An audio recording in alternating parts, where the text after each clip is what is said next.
At the same time, it feels too long. I think it's just because it doesn't have much power right now. But I'm just like, I want this thing at 8,000 RPM and 800 horsepower. No, I don't give a fuck. As long as the nitrous hits a little bit, I'll make it work. I'll make it work. That's enough for this try. I think so too. This year compared to last year, I feel like, I don't know, I feel like a little bit more of a veteran, to be honest with you. So excellence is expected, you know, which is a really cool place to be, doing 6 overall last year. So that's all good and everything, but then that means that the pressure is mounted on my shoulders, and I feel it, to be honest with you. So we made a lot of pit changes this year. We have like this crazy awning, and we have like a whole new row purple setup. We have a couple new faces helping us out on the team, which is really freaking sweet. But at the end of the day, I will be honest, I'm feeling the pressure a little bit. But at the end of the day, that's what we do, and that's what we signed up for. So I'm happy to be here either way.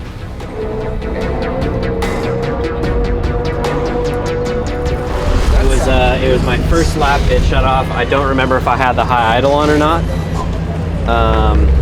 And then I think it like tried to do it again, but I kind of was ready for it, so I kept my foot on it a little bit. Yes, exactly. Yep.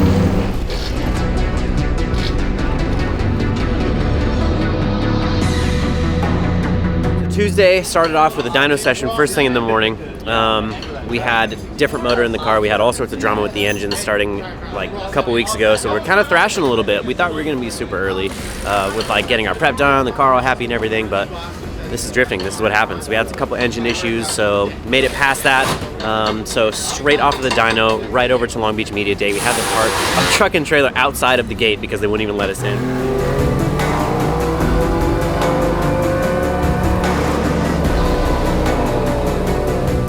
Spun 4 laps. Car felt great. Felt really sweet to be able to get behind the wheel of this thing. Finally have a reliable engine package in this thing now. So that was good.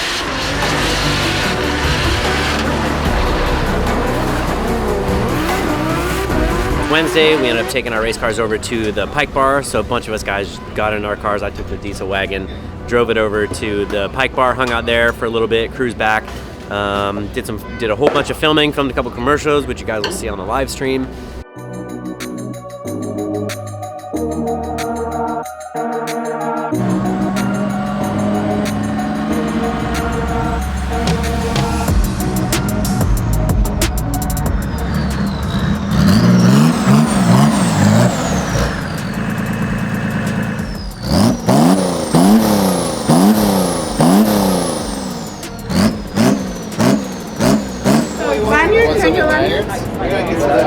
What's that?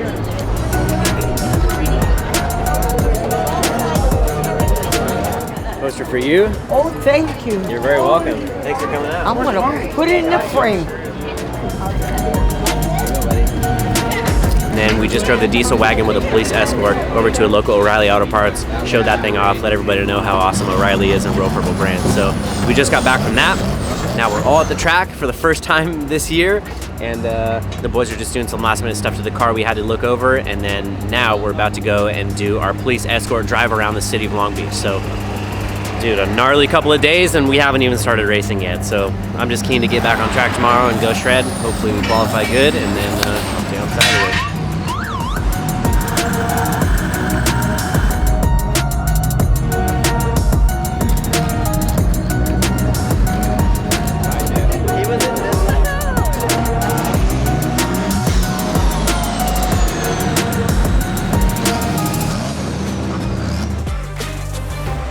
Welcome to Long Beach. That's right. We are back at it like a track addict. We are round 1 of the Formula Drift Pro Championship.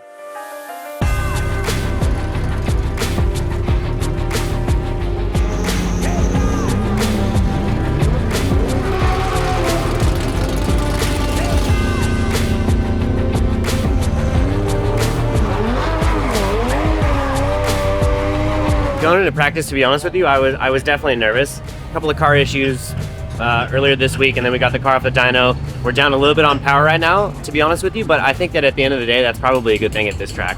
The car doesn't find the rev limiter quite as quick as if it was making the full power that it would be, and I honestly don't think that's a bad thing. So I kind of came into it with an open mind, expecting kind of to be down a little bit, like maybe one hand tied behind my back type deal. And We tapped it super quick, and honestly, I had some sick laps. I had some good chase laps, and I had some killer lead laps, and I was overall incredibly happy, to the point where I got out of the car almost an hour early because I was so comfortable. I feel like sometimes if you drive too much, you start going downhill. So I was feeling incredibly good, to be honest with you.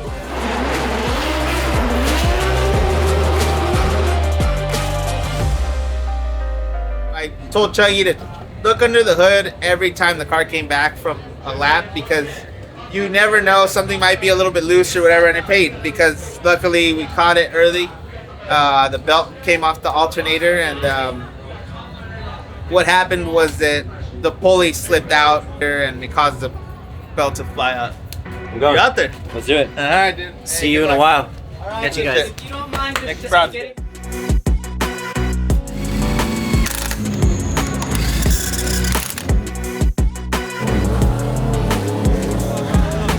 We got back from the track last night at about 11:30 p.m. Got to sleep at about midnight. Had to get up at 5 to come up here this morning. So definitely feeling a little lethargic for sure. I realized that the bracket was qualifying in reverse order, and then so we're 6th place, right? So we had to pretty much go through almost the entire field. And like, to be honest with you, dude, I was getting so tired. And I took a quick nap, and then I was like, all right, it's party time. And then I just never really felt like I was pretty in the zone like I was this morning ever since that. So, you know, what are you gonna do? You live and you learn, you know what I mean? So like, I need to like slap myself or drink an energy drink or whatever I got to do to stay awake. I don't think taking a nap was probably the right thing to do. So yeah, to be honest with you, I'm not happy with my lap at all.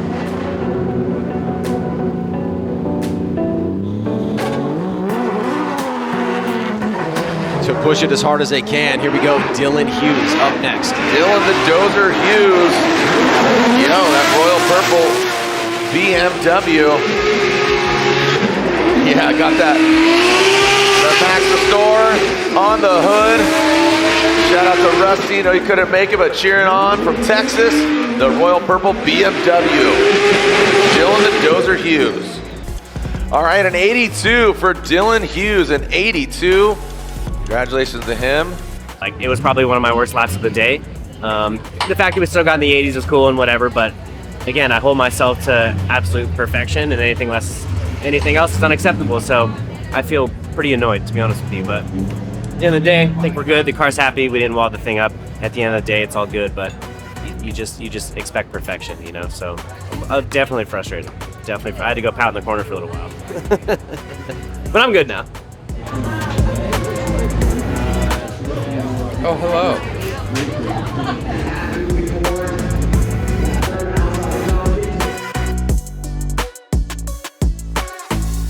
Took one of my helmets and I sent it to my buddy Jimmy Caldwell, and he's gonna do some paint job on it for me. So I have absolutely no idea what this thing looks like, and it just showed up last night after we overnighted it from Pennsylvania.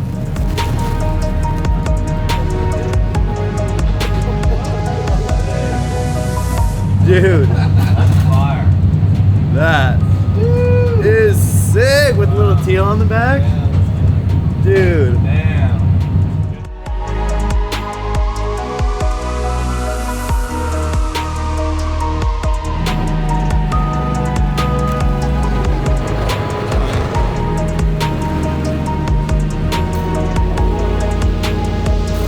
It's been a gnarly couple of weeks, I'm not gonna lie to you.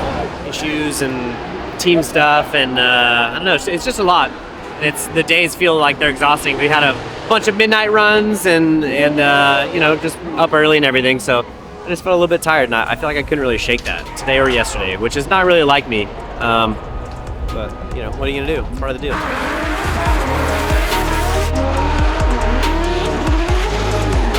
First couple of laps actually felt pretty sick. Like, found my stride, had a couple things that I needed to change, and then I think that we got a little bit ahead of ourselves as far as changing the car and changing the setup, which I think might have been a little bit foolish on our part. With hindsight, I wish we just would have left it exactly how it rolled off the trailer, or rolled into the trailer, like after practice last night. So, you know, you live and you learn. What are you gonna do, right? So, yeah.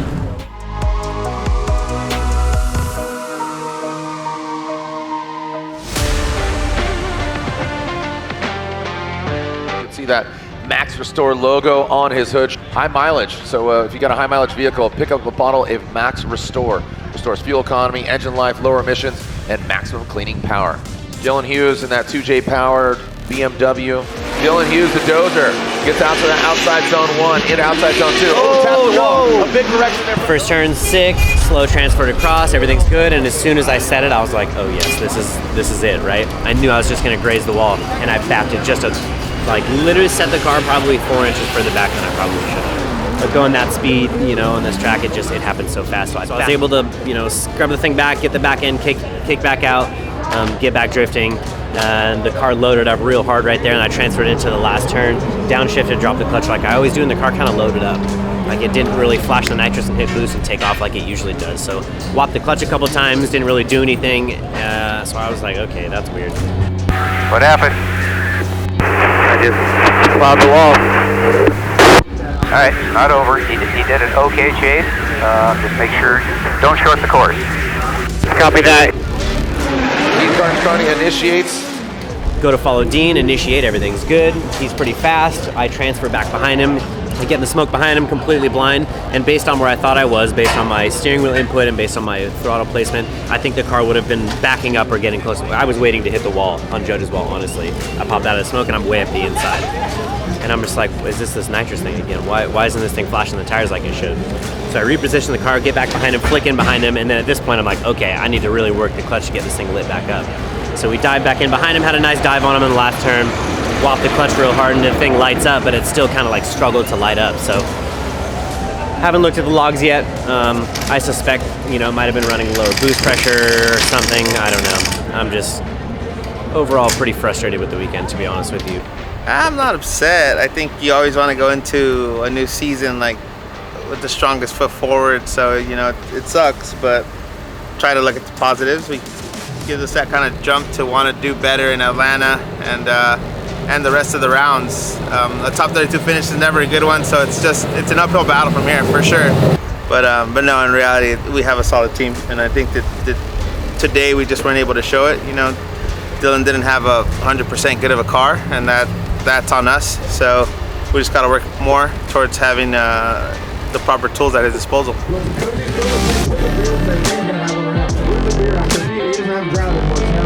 You know, today's one of those unacceptable days, but you know, what are you gonna do? You brush it off and move forward, right?